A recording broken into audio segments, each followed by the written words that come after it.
Sa kasalukuyan ay wala tayong minomonitor na bagyo o low pressure area sa loob ng ating area of responsibility, ngunit malaking bahagi pa rin ng ating bansa ang makakaranas pa rin ng mga pag-ulan ngayong araw. At makikita nga natin ngayon dito sa ating satellite animation na meron pa rin tayong mga kaulapan dito sa silangan ng Southern Luzon at Visayas, kung saan itong mga kaulapan nito ay dala ng shear line na nakakaapekto pa rin sa bahagi ng Southern Luzon maging sa silangang bahagi ng Visayas. And also makita din natin ngayon dito sa ating satellite animation na meron din tayong mga kaulapan dito naman sa silangan ng Mindanao na dala naman ng easterlies. At ngayong araw, ang easterlies din ay magdudulot ng mga pag-ulan dito sa may southern at sa eastern portion ng Mindanao. Samantala, ang northeast monsoon o amihan naman ay patuloy pa rin nagdudulot ng malamig na panahon sa nalalabing bahagi pa ng Luzon at meron din itong dalang maulap na kalangitan na may mga kasamang pag-ulan dito sa malaking bahagi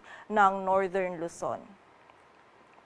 At para nga sa magiging lagay ng panahon ngayong araw ng linggo, maulap na kalangitan at mga katamtaman hanggang sa mga malalakas na pagulan pa rin yung mararanasan dito sa bahagi ng Bicol Region, maging sa area din ng Quezon, dulot po yan ng shear line. So patuloy pa rin pag-iingat para sa ating mga kababayan sa banta ng mga pagbaha at pagguho ng lupa. Samantala, magiging makulimlim din yung panahon na may mga kalat-kalat na pagulan, pagkilat at pagkulog dito sa bahagi ng Mimaropa na dulot pa rin ng shear line. At samantala, dito naman sa bahagi ng Cagayan Valley, Cordillera Administrative Region, maging sa bahagi ng Aurora, ay magiging maulap din yung kalangitan na may mga kasamang pag-ulan na dulot naman ng northeast monsoon o amihan. At dito po sa Metro Manila, maging sa nalalabing bahagi pa ng Luzon ay magiging bahagyang maulap hanggang sa maulap yung ating kalangitan. Bahagyang malamig na panahon pa rin yung mararanasan lalong-lalo na sa gabi at sa madaling araw. At bagamat po mababa yung tsansa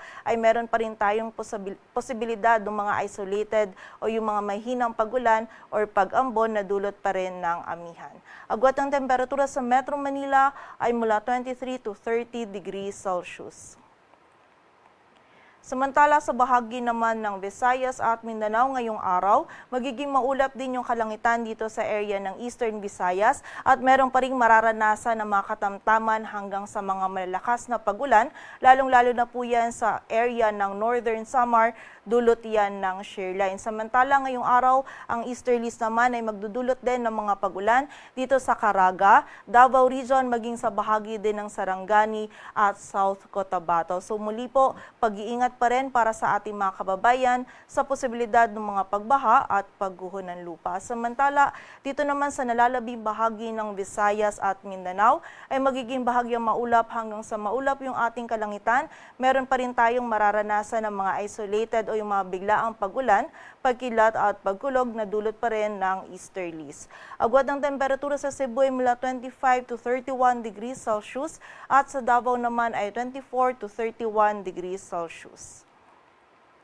At sa kasalukuyan ay wala nga po tayong minomonitor na bagyo o low pressure area na nakakaapekto sa ating bansa, ngunit ang shear line ay patuloy pa rin magdudulot ng mga pag-ulan sa silangang bahagi ng Southern Luzon at Visayas, kung saan ngayong araw meron pa rin mga moderate to heavy na mga pag-ulan na mararanasan sa Quezon, Camarines Norte, Camarines Sur, Albay, Sorsogon, Catanduanes, maging sa bahagi din ng Northern Samar. Samantala bukas naman meron pa rin mga pag-ulan sa Quezon, Camarines Norte, Camarines Sur, Albay at sa bahagi din ng Catanduanes. And by Tuesday naman ay patuloy pa rin pong makakaranas nitong mga katamtaman hanggang sa mga malalakas na pagulan ang bahagi ng Quezon, Camarines Norte, Camarines Sur, maging